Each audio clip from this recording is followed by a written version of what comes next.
داعش هێز ڕەوانەی ناوچەکێشە لەسەرەکانی پارێزگای دیالە دەکات بە تایبەت کە بەشێک لەو هێزانە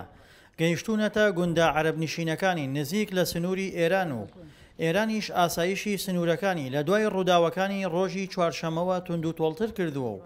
بەرپرسانی پێشمەرگە ژمارەی چەکدارەکانی داعش لەو ناوچەیە بە سەدان چەکدار مەزەندە دەکەن. وڵی خۆی مەنتیقێکە ئێمەی لێە خۆی بۆ خۆی ئەگەر بێنن لە مەنتیقەکە هەن خۆی بۆ خۆی نزیک بوونەوەیەکە لیان. ئایا ئیتر بەهۆی ئێرانەوەی جا لە مەنتیقەکەی ئەوەی کە ئێمە دەیبیسین لە مەنتیقەکە هەن حدودی تقریبانەوەی باز دەکات زیاتر لە 400 کەس دایان لە مەنتیقەکە تەدریب و ئەوانە دەکەن لە مەنتیقەی ئیمامۆیسە و مەنتیقانی کە زیاتر سنووری جێشی عێراقیە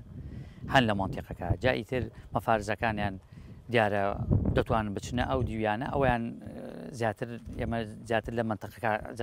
ئیشەکەین زیاتر بۆ مەنتیقەکەی خۆمان زیاتر ئیشی لەسەرەکەی لە مەنتیقەکە وڵی زیاتر مەسلەی ئەوەی کەوا لە مەنتیقەی ئیمامۆیسە ئیمامۆیسیش مەنتیقەیەکە لەم لایە پێم وایە هەم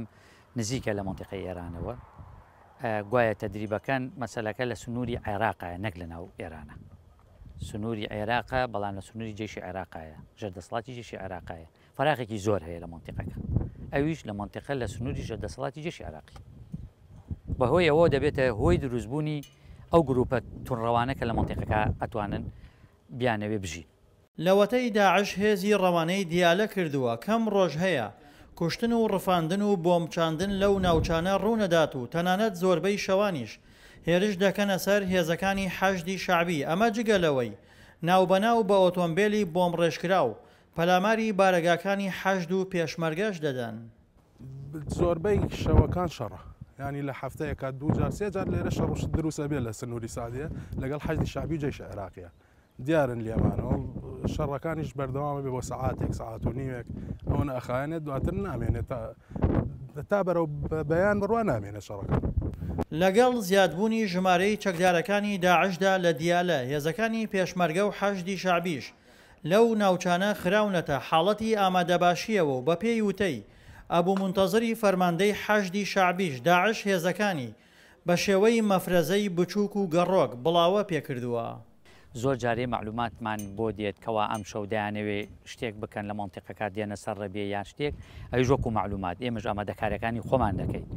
بەڵام تا ئیستەی ئەوەی کەوا لە سنوورەکانی ئێمە کرابن زیاتر لە یەک دوو سێ جار هاتون عبۆیان داناوە چەند جارێک تەقیان کردو لە ڕێبەیەکی ئەمە لەو دیوە بەڵام نەبووتە هۆی گیرانی ڕێبێمان یا شتێک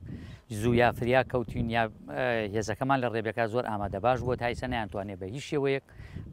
ڕێبێمان بگرن بەڵام عبۆیان داناوە لە مەنتیقەکە پوچەڵمان کردوێتەوە.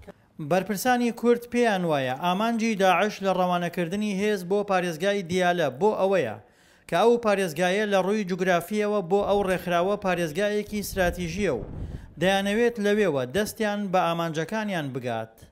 ئەمە ئەو دەشتە پانوبەرینەی پارێزگای دیالەیە کە لە دوای ڕوخانی ڕژێمی بەعسەوە پێگەی بەهێزی گروپە چەکدارەکان بووە و لە ئێستاشدا کە شەڕی مووسڵ لە کۆتایی نزیک دەبێتەوە جارێکی تر چەکدارەکان گەڕاونەتەوە بۆ ئەم ناوچەیە کە دەیانەوێت لێرەوە دەستیان بگاتە سنوورەکانی ئێران و لێرەشەوە بەرەو بەغدای پایتەخت جوڵە بکەن. دڵشاد ئەنوەر، دەنگی ئەمریکا، پارێزگای کەرکووک.